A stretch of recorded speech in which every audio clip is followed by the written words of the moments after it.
Y'all already know what time it is. You are tuned in with your guys, Joe T. D. Johns. And right now, we don't got the name of the podcast, so we just rocking, having grown conversation. And y'all already know what it is. We're going to get straight to it. How you feeling? I'm great, man. Trying to get out this cold. Man, you and me both, man. They had a snowstorm back home, man. I actually had a relative, man, close cousin. Yeah, I had a wreck, man. Got to sliding in that snow. Wow. Hit the back of an 18-wheeler. They ain't gave all the details, but yeah, totaled it out, man. And they know the whole family was really on some, why was she out?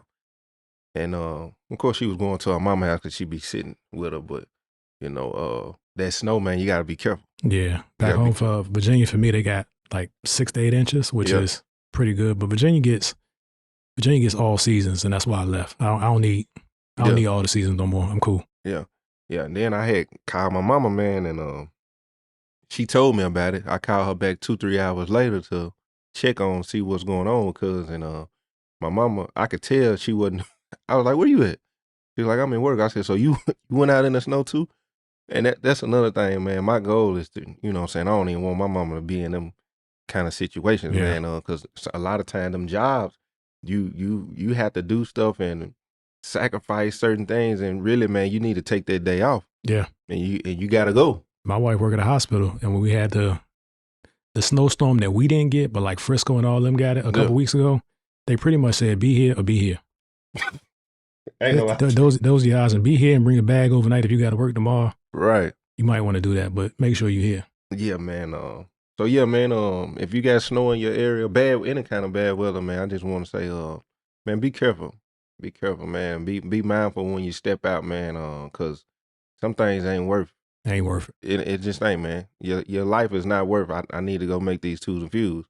Yeah, it ain't. Yeah, I understand, but a lot of times it ain't worth it, man. What they say your position will be posted before your obituary. Man, quick, man. People don't care.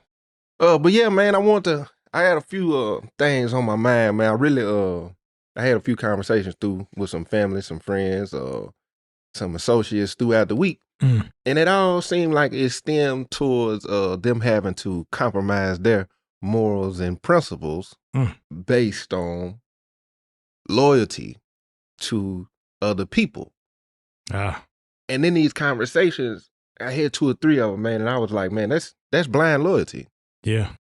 It's so hectic because I could disagree with you, tell you why I disagree with you, what my morals are, what my principles are. And because I won't just follow you blindly, there's hostility. Now it's awkwardness. Now it seems like you trying to treat me as if I'm not, and then you'll get off the phone with me and you'll call somebody else that's gonna say yes. Yeah. And then guess what? You ain't gonna believe this. I was just talking to such and such. I'm explaining the same thing. And no, just because I don't want to agree with what you got going on and I'm trying to tell you something right, that don't mean you should expect me to blindly follow you. Yeah. You know what I'm saying? And as I thought about it, D. John, man, I was like, man, it's a couple of categories for that. Several. Family want blind loyalty. A lot of times, friends want blind loyalty. Your environment, especially coming from the Black community where I'm coming from, they want blind loyalty. And then occupation, your job. Yeah. Your job could want you to be all in, and maybe every now and then throw a little party, give a little couple of incentives. But you as a person, knowing you got to pay your bills, you're trying to take care of your kids, you really not in a position to stand up. Yeah. Gotta take what they give you. Yeah, the benefits and all of these things that's working on your mind, you compromise the value that you really worth based on blind loyalty to an extent. What you think? Man, as you were ending it, it kind of got interesting to me because I've been in a position of deciding somebody's future at work. And it's not fun. And that's the only valuable takeaway I had, is that it never got fun for me. Some people it was fun. Like people just became numbers. Yeah. Numbers with a salary, and you're trying to reduce and you're trying to get rid of, trying to make the company a certain level of profitability. And those conversations get real. Yeah. Like so-and-so got to go. And it's not always based on performance. So that loyalty, that's what hit me at the end. I'm like, ooh, where do I actually fit in this? But the family, the environment. What are we saying when we say environment? When I think I'm thinking more so from a street aspect. Okay. Let's use the word snitching for instance. Okay. Yeah. It could be a family member that may have told something. Mm-hmm. The streets expect you, if that's what we living by, they expect you to treat that person excommunicado. You want me to be blind. The code. Yeah, you want me to be blind. Or you want me to show blind loyalty to these codes and guidelines that y'all done created when it come to that environment, like our community. Yeah. Even if I grow up, even if I start to grow up and give my perspective and how I've started to grow and see things different. Yeah. You still expect me to, I guess you can say that's a part of the crabs of the bucket mentality. As you growing, they don't like that. You want me to continue to just be blind. Yeah. I'm throwing out there that's probably going to get, so I realize that no matter how I present myself, somebody's going to find controversy. Facts. And I guess that's the world you've been living in. So here we go. I like another form of that is buy black, which I completely support. Mm-hmm. For some, it means buy black indefinitely, no matter your experience, no matter the quality of the product, no matter the customer service, spend your money here. And I think that's one of your favorite words is entitlement, but like we got to have standards with our expectations. Mm-hmm. And without those standards, that's where you get to the blind anything. So I think this is going to be an interesting conversation. We'll see how many flush me this time before we. What you said is right on. The customer service in a lot of black restaurants trash. Oh, you said a lot. A lot. Oh, cool. Yeah, we had those. One of my one of the comments against me was saying all of a thing when you don't know all of a thing, which I get. Yeah. So we got to be mindful of they, if you care. Yeah, but if you care. Shout out to my guy that pointed it out. He cool now. He followed us for sure. What up though? But a lot of times you should use them, and when it comes to social media, you should use shock value commentary. There you go. But because a lot of people won't respond unless you say things like that where they feel attacked. It's like the guy that the pastor that chimed in on TikTok. He was like, "Prove it." It's yeah, like we depend because I put on the words I put we depend more on the government than on God. Mm-hmm. He's like, "Prove it." Prove that we don't. Prove that we don't. It's of course it's subjective. Exactly. Yeah. It's supposed to be. But yeah, man. A lot of when it comes to our culture, our people, blind loyalty. We're in the context. When you go to spend your money at a black-owned restaurant, you should feel when you pull up like this is dope. Your people in ownership. Your people are employing our people. You're expecting to go in here and get a beautiful experience. That's how I normally feel. When I hear a restaurant open and they say it's black owned, I go look at the picture, I'm like, man, that's dope. Yeah. When I walk in, I see black faces at the register. I see black cooks. I see black waiters. Everything black. It's beautiful to me. I didn't grow up seeing that. Actually, the first place I seen that I like to call Wakanda Black is Atlanta. Mm-hmm. For sure. My first trip going to Atlanta as a young kid, black police officers, black construction workers. I'm talking about black everything. You go in a restaurant, everything black. Grocery stores is, I ain't gonna play. It made me kind of nervous seeing so many black people in a Walmart or a Kroger. Because where I'm from, when it's a lot of black people, something happened. So that's interesting. Yeah, so it was kind of overwhelming to not see. It's diverse, but you could tell we predominant there. When it come to pulling up to these places and then going in and getting a horrible experience, bro. They don't want you to leave bad reviews. They don't want you to say, hey, I've been waiting. It's like, you're supposed to understand. Just understand. You supposed to just let it ride. Hey, my girl been waiting on her drink for about 30 minutes. I done seen you get 2-3 other people's drink. I'm gonna get to it. I'm busy. I know you see I'm like the respect, how they respond.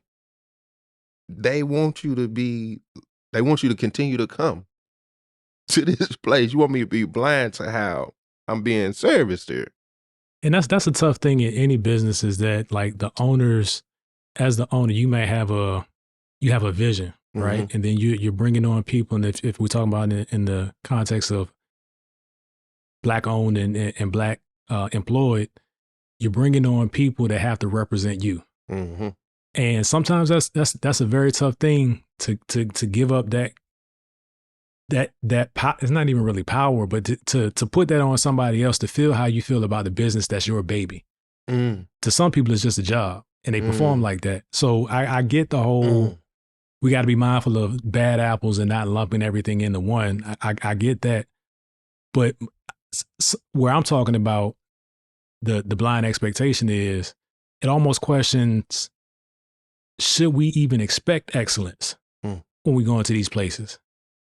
If we don't, now we're thinking that we're not like they, and we can't do things in a big and a grand way as they do. But if we expect it and the expectations aren't met, how do you communicate that, and how do they receive that in a way that's actually pushing it forward? Because that's the whole goal. If I'm giving feedback, like I'm very, they say you're 8 times more likely to leave a bad review than a good review. But that was a stat at one time when I was going through marketing. I don't know what it is now, so don't tell me to prove it. Go look it up. But it for me, because I come from a customer service background in terms of corporate, where we were always the person, the group that had to adjust. We need to figure out a way to make things better for everybody else, because it was easy to blame us, and then that word travels fast. So what do we do? Should we have no expectations, which I think is a disservice to the actual business, or do we go in and respectfully, because I get that too, that people go off on a tangent or go off on a tear, and then they start talking about all restaurants like this, but like, what's the how do we get to a place where they're getting to a better service, they're getting the reputation that they want, and we also feel valued as a customer? Like, how do you do that? I'm gonna shoot it straight, and I might take some pushback. The kinds of situations in restaurants that we were describing right now is the owner dealing with a certain quality of people. You're doing the hiring, you're doing the vetting. A lot of times you're choosing and picking, especially when it comes to women, based on look, body type, mentality, personality. You don't even care. You thinking nice body, nice face, bring business. Same thing with a lot of churches doing that too. You bring certain artists or certain prophets or certain, because it's bringing people, and you don't care nothing about if they really living what they saying. When it comes to the restaurants, how is it that as an owner, now I'm gonna stay on the quality of people.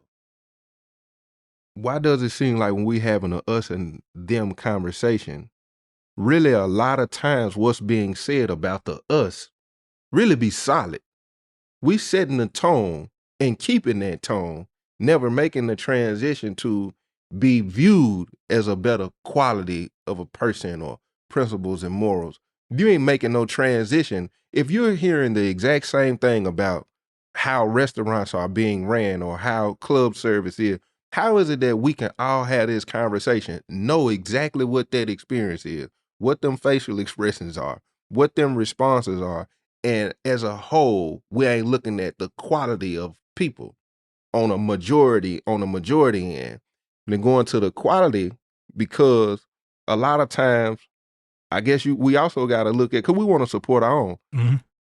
Certain people don't go to certain places. Sure. Point blank.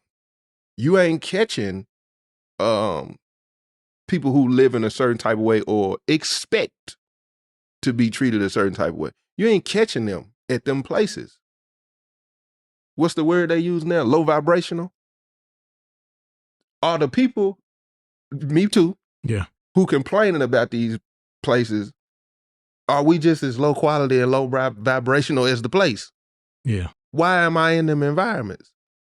True. You feel what I'm trying to say? I do, because when you said that, I started thinking about places that I don't go now that I may have went at one point, but it's not even so much about. Well, I guess it is part of quality of life. Like I don't want certain vibes. No. That used to be fun. No. And exciting. Yeah. At that stage of my life, but at this stage of my life, I don't want that. So so that's a good point, because if I knowingly don't want what's probably offered at a place, and I go to the place and get exactly what I expected, that's on me. It's on you. That's really on me, right? And I know somebody gonna be in a. Well, how you just gonna categorize them? You never gave them a chance. We all view life through the lens that we develop over time. Thanks. I don't have to get burnt by the same stove 1,000,000 times to prove to you that it's hot to me. Exactly. It was hot to me at one time, and I'm cool on it. Right. Now, to go back to the blind loyalty, when that happens, when that transition happens, then we don't support our own. Yeah. Then you want me, once I woke up to, I want a better quality. I have a standard. We on the slope now. I don't want to listen to certain music while I'm sitting down eating. We on the slope. I don't want to see certain things going on while I'm, you know what I'm saying? Now we don't support our own. So what are we required to support? What are we required to? I'm on the slope. I'm down the mountain. So I am guilty of having a bad experience at a place that is of a type. Mm-hmm. And I'm somewhere in another environment where I assume that place is of a type, and I'm just not going. Mm-hmm. And I might not be going to any more of them anywhere. Mm-hmm. And I don't know if that's fair, but that is like, what am I required to experience? Like, how many times do I have to have a certain experience before I'm qualified to say, for me, that's not for me? Man, listen. My first 5 minutes, if it ain't for me, it ain't for me. Yeah. It ain't for me. I'm gonna tell you, any place that people done already described as a mood, a vibe, lit, I know what's going on there. I'm really, and a lot of people will say that's our culture. Even what I just said, mood, lit, vibe, it's associated with us. They're gonna automatically say that I don't like my people. Now I know what's going on there. So let's push that one. Like, so what you say you automatically know what that means. What does it mean to you? Because it might mean something different to me. It's gonna first and foremost, the attraction gonna be the waitresses, the women. The DJ gonna be playing all kinds of music that I done grew out of. The food gonna be overpriced, but it's gonna be a lot of dancing and kicking it going on. It's gonna be a lot of hookahs being blown, and everybody gonna be dressed to impress. Got their outfits from Shein or Temu, but they acting like, you know what I'm saying, they got on $1,500 worth of clothes. And then the women in there, majority of the time, you know what I'm saying, they looking for the baller. You know what I'm saying? That's normally what them places be. It's a mood. Your mood is certain things going on in this environment, but it's the same thing. But is that based on the type of person that recommended it to you, or if anybody says that to you, it's a vibe? The person. Gotcha. Because only the people who into that are the people who saying that. And yeah, them overpriced, the overpriced food is a whole nother thing they want you to be blind to. A lot of these restaurants now ain't even putting their prices on them. You got to wait till you get your ticket. You got to wait till you get your ticket, fam. $18 per fry? Man, fried that joint in liquid gold or something. Nah, for real, man, for real. But yeah, that's one thing as far as like the environment, the culture and stuff, man. But the heavy hitter really, man, is that blind loyalty, I think, to friends and family. I hope you're gonna go there. Yeah.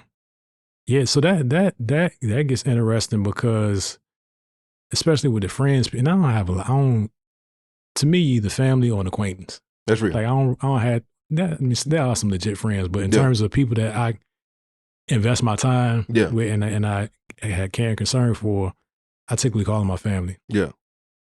So I think it matters where you met them in life. Mm-hmm. Because like I got partners back home that I call my brother. I don't have any blood brothers, but I got partners that I call my brothers that my parents call their sons, and their parents call me sons. That kind of relationship. And we've been kicking it 30, 35 years. And we're different now than we were then. But throughout that maturation process, there were things that if you with the team, you with the team all the way. And I don't know that anybody today says that, but that's because of where we are today. Like at 19, but anywhere from 16 to about 22. Yeah. You could literally come in and say, I got a terrible idea. This might go bad. Yeah. You rocking? Yeah. What time we leaving? Yeah. Right? So, and it's not that it makes sense. It made sense at that stage of life, but my point is it changes over time. Yeah. The challenge for me is when some people are stuck in that 16 to 22 stage at 44. No, that's real. At 48. No, for real. Then what? Then what? You want me to be blind? Yeah. You want me to be blind too? Man, I'm gonna jump out there, man. It's a whole nother conversation that for a whole nother podcast when you get into parental entitlement. Ooh. But the parental entitlement can coincide with the blind loyalty. Ooh. Now, love my mama dearly. Everybody know on my platform, I shoot it straight out. My experiences back then, but I use things to help people relate. You know what I'm saying?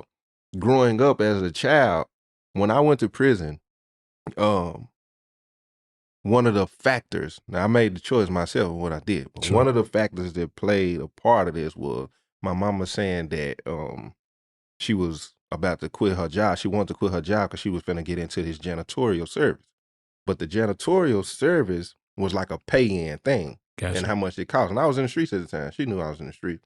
So she had told me, I think it was like $1,500. She told me she needed $1,500 and she was going to quit her job. And I told her, give me a week or whatever, you know what I'm saying? Let me get my ducks in a row. My mama ended up going to work the next day and quit the job. Didn't give pressure. Pressure. Ooh. Came back and was like, I need that money. And I'm like, I told her, and she was like, boy, I quit my job. Like, I need that money now. To me, exactly. But, once we did what we did, you know what I'm saying? I know some of that pressure came from, shoot, I can go ahead and hit this lick. I ain't got to worry about it. You know what I'm saying? I'm boom, boom, boom. Yeah. Over time, when I look back, and not just that instant, but a lot of things concerning my mama or family, there was a lot of things. Go ahead. No. That I feel like it was blind loyalty. Like I compromised and did things for you, even if it put me in real ugly or bad situations. And then by the time I started waking up to that and I started saying no, I started setting boundaries, then it turned into a sense of desperation of, I don't talk to you for a long time, or now you're saying certain things to try to make me feel bad about myself. You want me to conform back to that person you was able to get over on, you was able to manipulate, you was able to take advantage of, that person that was blind to doing certain things for you. You know what I'm saying? And by the time I started waking up, so I wanted to say that even when it come to my mama, when it come to my dad, and when it come to, it's certain things that I can pinpoint that I know, man, that was blind loyalty right there. Like I really. And it's easy to take advantage just by nature of the relationship. Yeah. I mean, who won't do something for their mama? Yeah. And that's, so what the thought that came to my mind was like how people's loyalty to you is tied to your willingness to jump out the window. Bro. Right? And then I'm sure they'll put the free me t-shirts on and all that once you get caught. But I think that's a real thing. And that's something that I'm concerned about with my children, all of my children, but like my adult children, because we moved around so much, like this is the first place that we've settled in where they're making like long-term friends. Mm-hmm. Like we've been in Texas for 7 years. Yeah. Woo. March, yeah. I think I came out March 2018, and the family came out in like July. So this is the first time that they're, like I said, like having relationships that endure more than a couple years. Now they may still be in contact with people that they met along the way, but I'm talking about like I'm riding out people that are showing up to the house when sleepovers or parties or whatever. And it's like, man, because we lived overseas and crime wasn't a factor where we lived, like you could literally go to sleep with your door. Like if you walk through the mall and drop the equivalent of $1,000, which is, the system over there was dirhams in the UAE, somebody would chase you down to give it to you. Wow.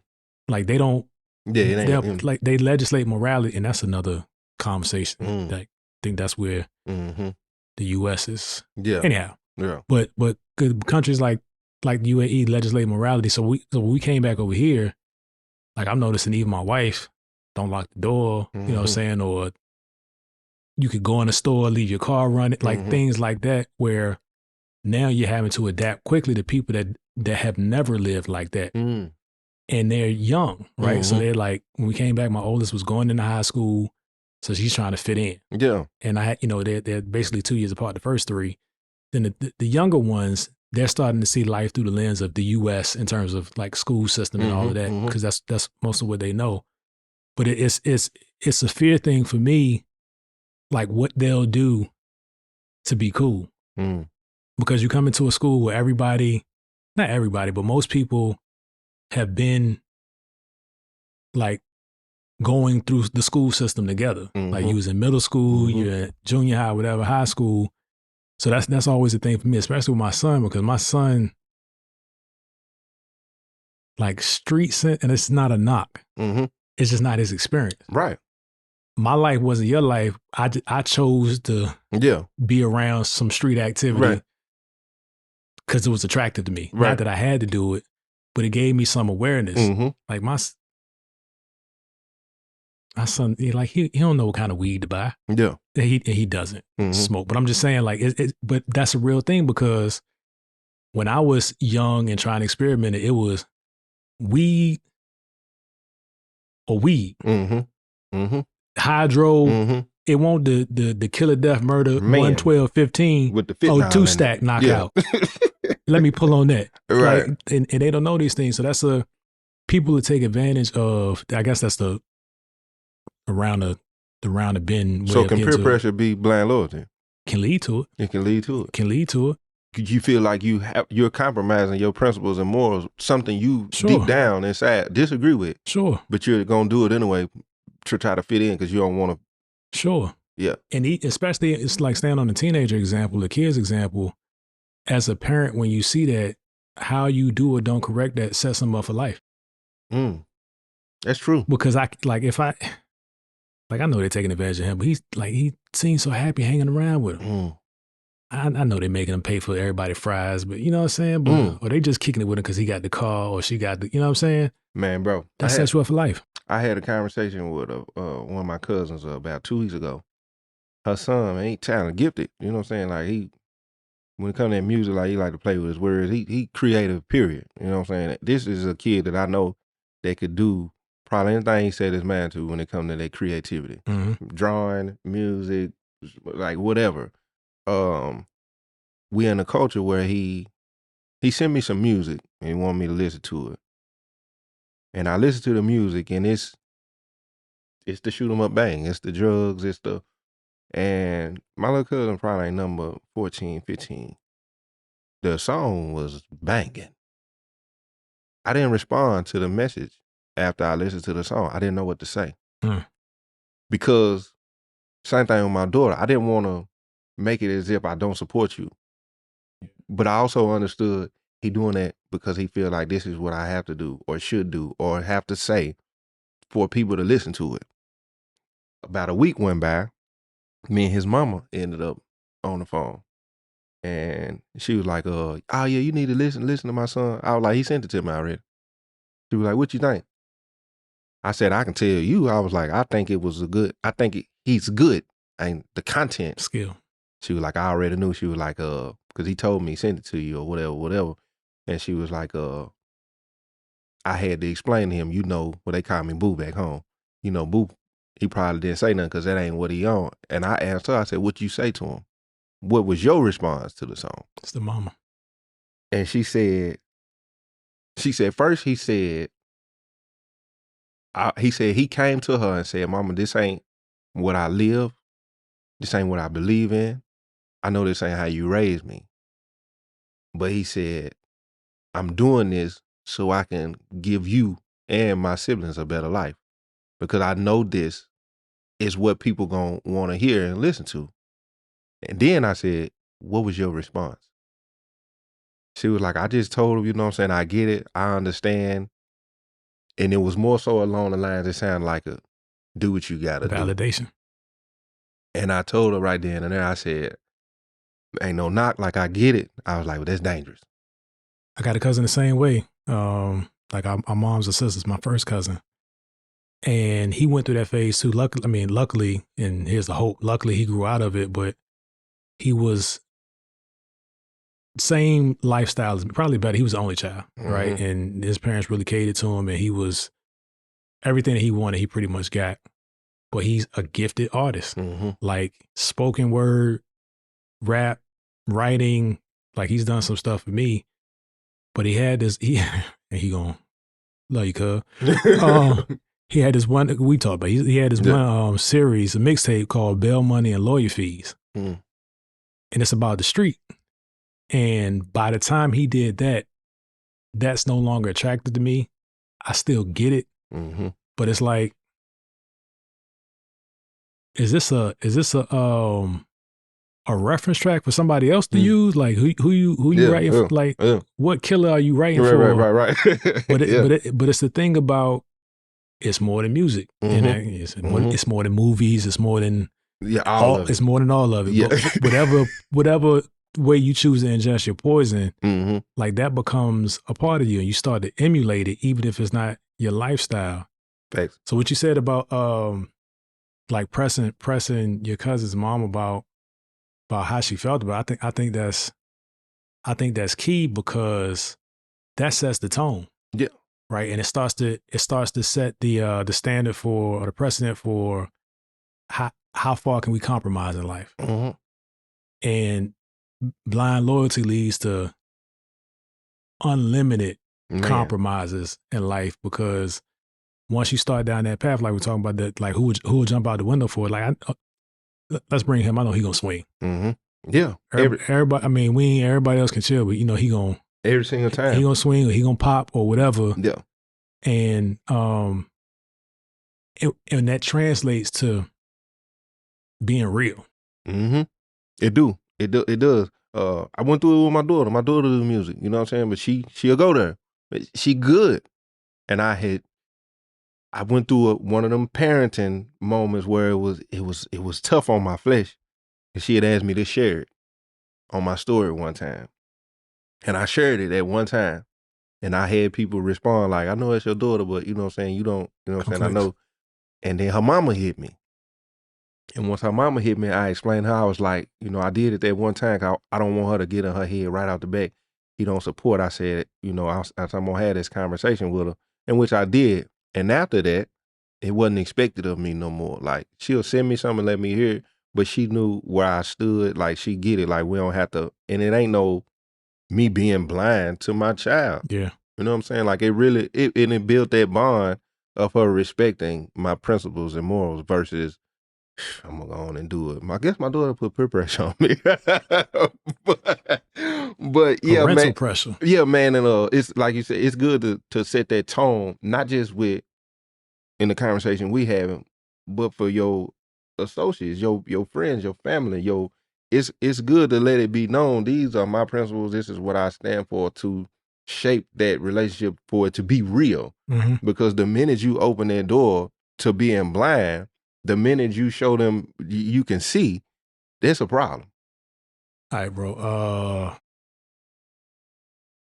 think this is our 6th sit down. About to see how it's gonna work out after this. You might cancel me. Come on with it. You cool? Yeah, run it. Okay. All right. Let's get it. Mr. Unhypocrite himself. I'm with it. So how do you how do you explain traps to our community? and I'm not gonna front like I don't have insight or we haven't had like. Mm-hmm. But when you present the imagery Mm-hmm. that represents a lifestyle, and it's not even about you no longer being in it, but you not being on that. Mm-hmm. Like, how do you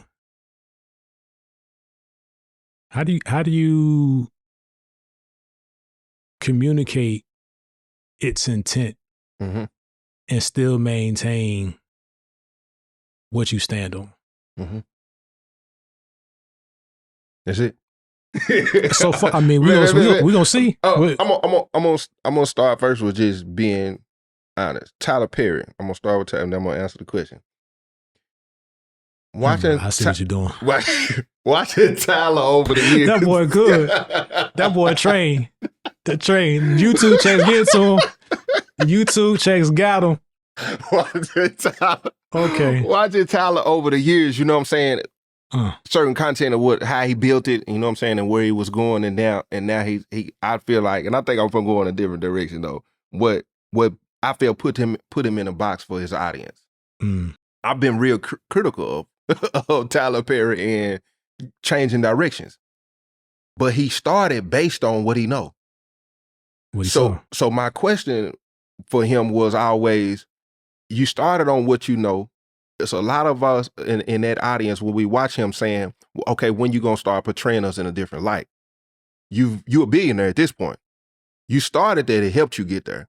When do you make the transition? Me, and this ain't make no excuse for traps, starting out in the beginning, this is what I know. This is my references, this is my testimony to an extent. Yeah. This is, you know what I'm saying? So when I did it, I'm thinking, let me start out, because that's who I'm trying to reach first and foremost. I'm a fisherman. I believe I still have permission from the Most High to be able to fish, but making sure I'm keeping it centered in Him. Mm-hmm. So as I'm doing traps, I'm gonna be honest. Within episode 3, I got convicted because I was most definitely getting prideful, and I was like, "Shoot, I'm having fun. Like, I can dry this. I can dry this." And I got a call. Somebody had a dream, and the Most High spoke to them about. And they said some things, and I knew it was true. Gotcha. I got a text message in the group chat right now. I can show you from last year. I responded and I said, I got to end traps right now.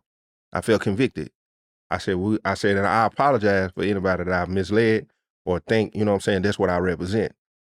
So over time, after that, after about 2-3 days, I didn't go on no fast, but I did a lot of meditating, a lot of self-reflecting, and okay, what you doing? Yeah. And then at that point, I felt I got permission from the Most High. You could do it. You need to center that in me somehow. And then at that point, I turned my character into a person who's conflicted with that life. Gotcha. I'm thinking I create something that I know our generation and some majority of our culture and young people will be prone to listen to, versus Forge. I think that's the name of the Forge. Yeah, if yeah. you didn't watch it, check it out. I checked it out. It's a great message. I'm mature enough to receive it. A lot of people where I come from in my hood, they ain't gonna get through the first 5-10 minutes because that ain't what they own. That ain't what they hearing. By the time they see drugs, guns, dope, women, man, let me see what this on. Because they mind. Yeah. Paul said, to all men, I become all things. To me, I'm transforming to become all things. Even to a lot of people in the church will look at it as a compromise. I'm looking at it as, man, he was amongst wine bibbers. He was amongst prostitutes. He was amongst. Yeah. How do I go over here, still be amongst them? Because even outside of traps, a lot of people can't see the ministry that happened with the group of people I was around. The conversations that I had during traps. The things, you know what I'm saying, when they didn't get to see the ministry happen. Yeah. In the magic of the thing. Like, so a lot of that I keep near and dear, but I get it when people say, but traps is such and such and such and such, but traps is such and such and such and such. How are you? My question always be, did you not see where I'm taking it? It's my first project. That's all I knew. That's what I was, you know what I'm saying? When 21 Days dropped, I've already made the transition early in the career before I get, if the Most High blessed me with millions and billions like the Tyler Perrys and everybody else who stay. I heard him and I heard the people. Gotcha. My question would be to the people, even after saying that was my goal with Traps, will you still hear the message without the mess? Will you still pay attention without the shock value, without the provocativeness? Will you still, because I know dealing with social media, a lot of times, bro, I do and put certain captions to grab you. Yeah. Because I can put a completely different caption on the same video. You will read it, your mind will commute, that's boring, I don't want to hear that. Boom. That's the same reason why you don't know how to build your credit. Because all these people who explain the credit, it's boring to you. All these people who explain how to do certain things and build your business, it's boring to you. But the minute you see something about a celebrity, the minute you see something toxic, the minute you see some drama for some reason, you can sit there and listen to that for 30 minutes. Risa Tisa dropped Who Did I Marry, I think. She had 40 episodes on there. They was 10 minutes a piece. You sit and listen to the whole thing, but you won't listen to that, learn how to build your credit. That'll take you 15 minutes. So, you know what I'm saying? A parable in the scripture is a basket with handles. Mm. And a lot of people say, I can't believe he's sitting there doing that. I am. Because I know my ministry. Yeah. I know, you know what I'm saying? I ain't asking nobody to be blind to what I'm doing. If you understand spiritual warfare, then go before me. You don't have to watch it. Just ask them to keep me covered as I'm in the harvest where it's plentiful. I'm in the harvest. I ain't in the church where everybody saved. I ain't over here in the gatherings where everybody singing church music. I ain't over here where everybody holy, holy. I am out here. Yeah. And where I'm at, my DM show that. He said, you a North Fruit Bad Street. My DM show the gangster. My DM will show the gang member, bro. I understood that like for real, bro. You said something. My DM show the young man saying, man, bro, what you said about such and such, bro, I ain't, you know what I'm saying? My homeboys don't be on that. My DM show fruit. My conversation show fruit. As a believer, if you watching it, don't automatically look at it and say, But if you hear me trying to, and you know it's consistent, just ask him to go before me. So that's the best way I can explain Travis. My first project, that's what I knew, that's what I felt, you know what I'm saying? And I just tried to keep him centered in it. I was conflicted because, and I gotta say this too, bro, because that was good. I was conflicted. I think I felt my conviction from him, most definitely, to keep it centered. Mm-hmm. But I was also convicted in the conditioning and the blind loyalty to the church on what it should look like, what I should talk like, how it should be represented based on what I have been taught by the church my whole entire life. Yeah. What, you know what I'm saying? The presentation need to look like churchy. You know what I'm saying? And my prayer life has changed based on me realizing the Holy Spirit ain't mimicked. It's not behavior modification. I don't carry myself. I had to break and unlearn. This is what they told you it looks like and what's associated with having the Spirit.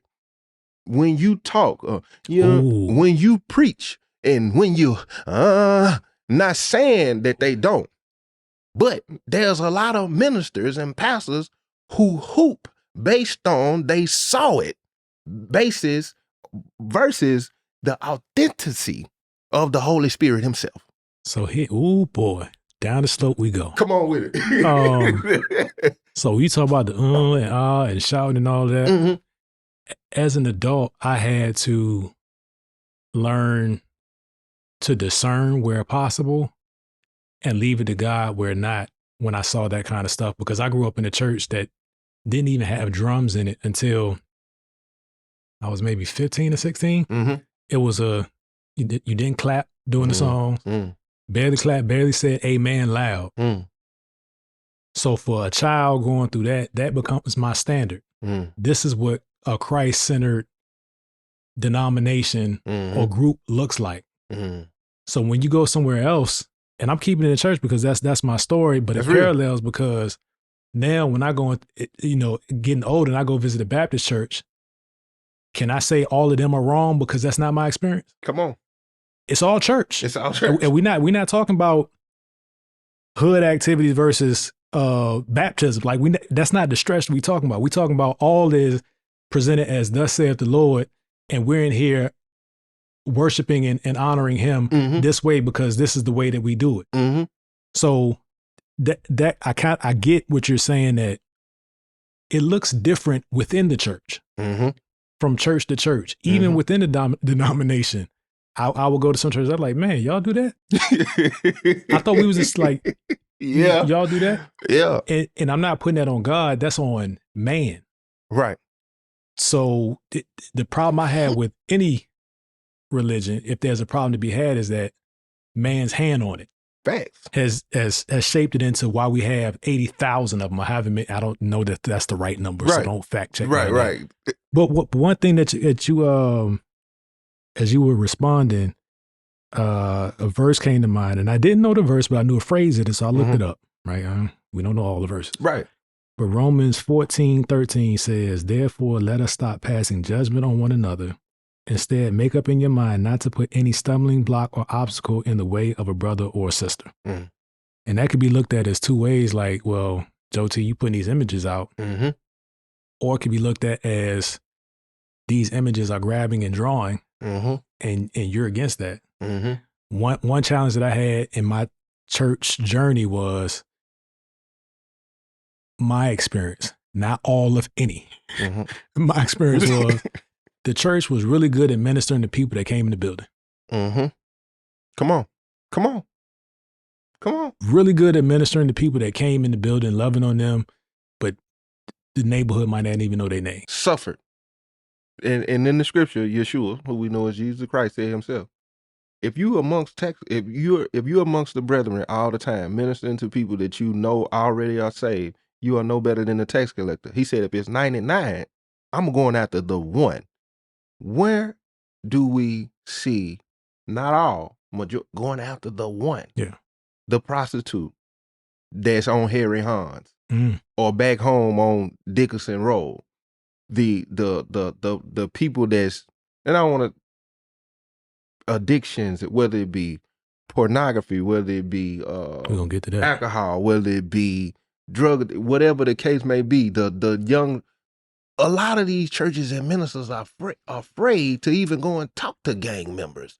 You're afraid to be amongst people that you know got switches on their guns and extendos and all of these. So where you have to be spirit led when you in the harvest, because regardless of when you doing ministry with the heart of people and souls, you have to understand you're going where there is going to be temptation amongst you. You're going to familiar territory of where you come from.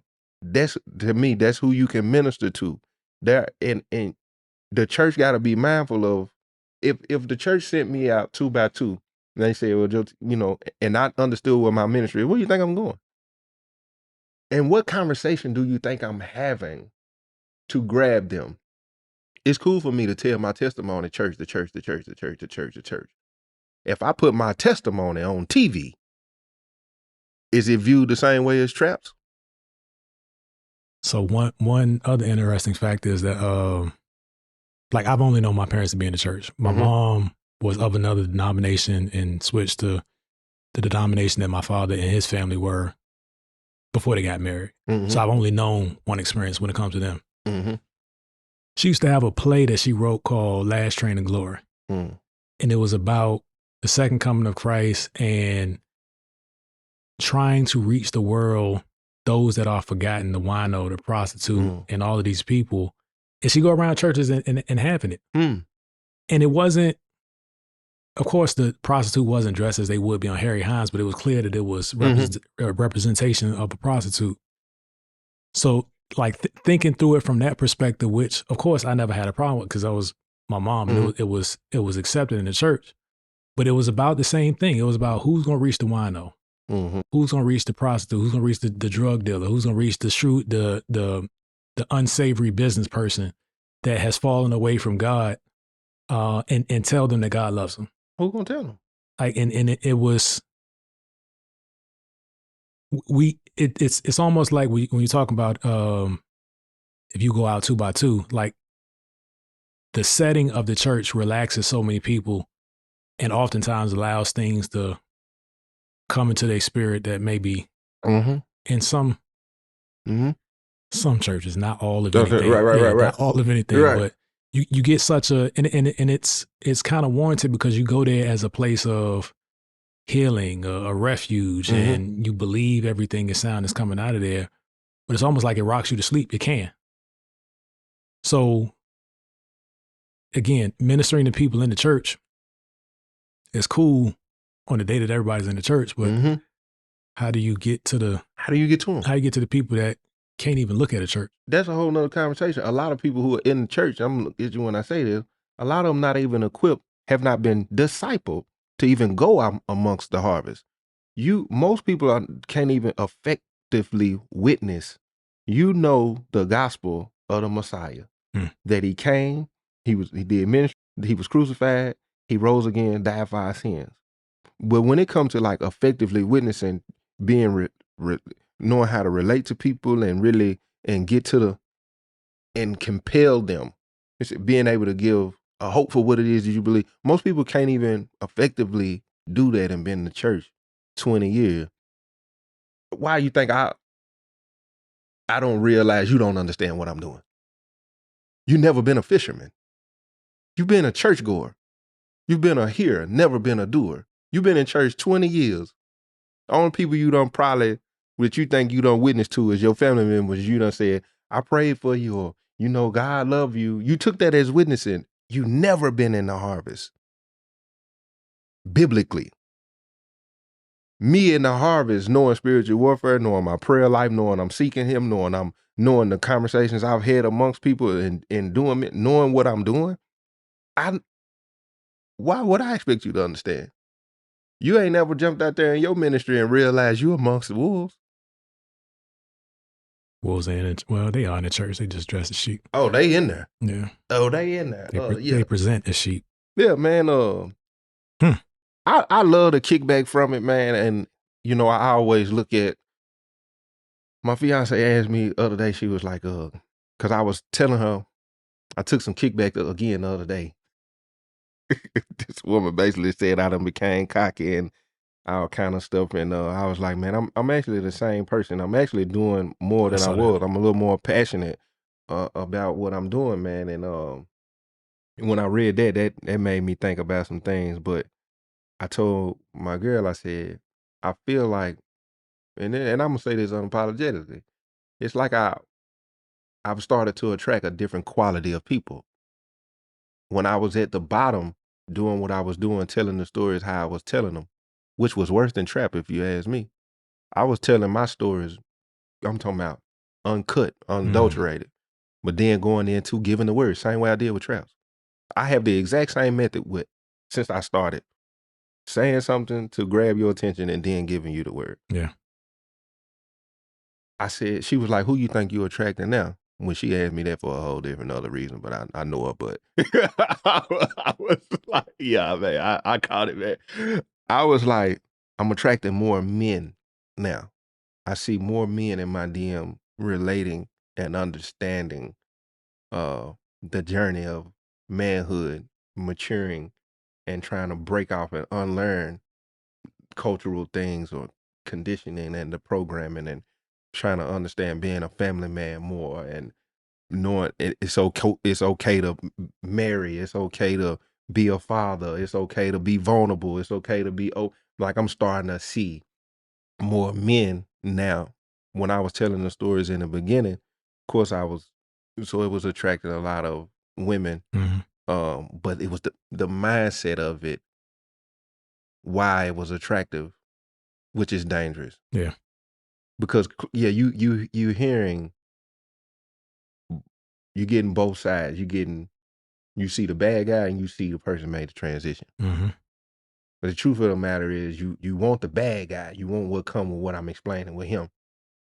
But you want the good guy. You want the good guy based on you think that's what's making you safe, because you really want to hold that over my head to be able to say, I wouldn't expect you to do that because you in ministry.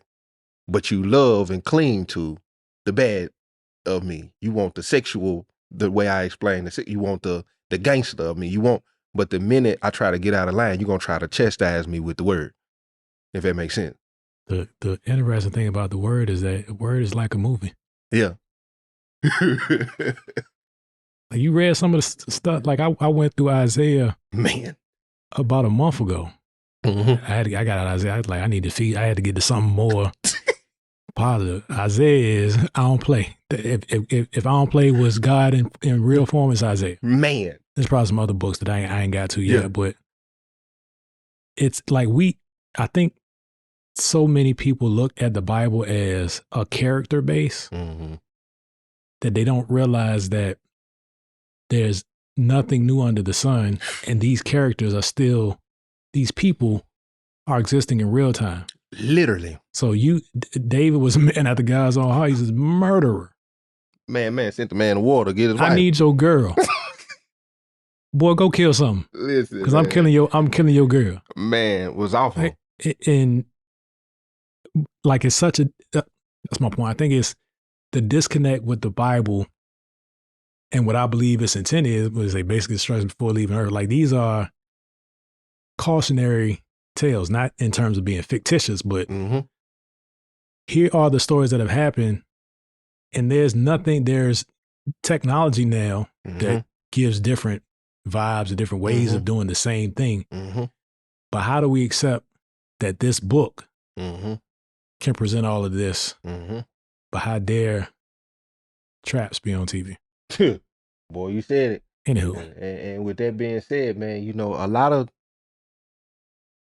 us who are believers tend to forget a lot of details that's in the scripture.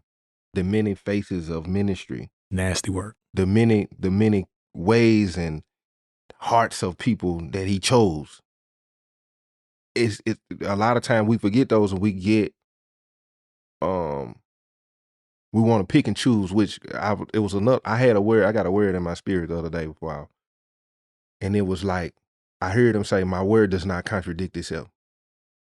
But when I heard it, I knew it was because I watch a lot of people, when I'm in the context of something, quote scriptures that don't fit the context. And when you have people who are immature and don't know how to eat, they still on milk, they'll hear what a person said in a context of something, see a scripture that look like it contradict what's being said. The Most High could give you a word that has something to do with correction and chastisement, talking about people's rebellion and lack of repentance and disobedience, and it'll sound harsh. Then you'll get somebody to explain something of what love looks like, and now it looked like the word contradicting itself. It's all of it. Yeah. And I was like, man, that's dangerous, because if you'll look for something to soothe or comfort you or make sense to you that's beneficial to your spirit versus hearing the context of what he's trying to tell you. Yeah. So, man, y'all already know what it is, man. If y'all ain't eating with me and D-John, I don't think you like to eat. The point blank period. I don't know what you like to eat. Maybe you need to go somewhere where they serving that low quality service and food. Low vibe place. Yeah, low vibrational. But man, it's your guy, man. Joe T, I'm kicking it with D-John on Deer Network, man. You got something you want to say before we go? There's some network in the building, man. I'm having a good time with this, man. The feedback has been good. We still need a name. Yeah. I appreciate the process. Ah, yeah, most definitely, man. It's a blessing. Out here.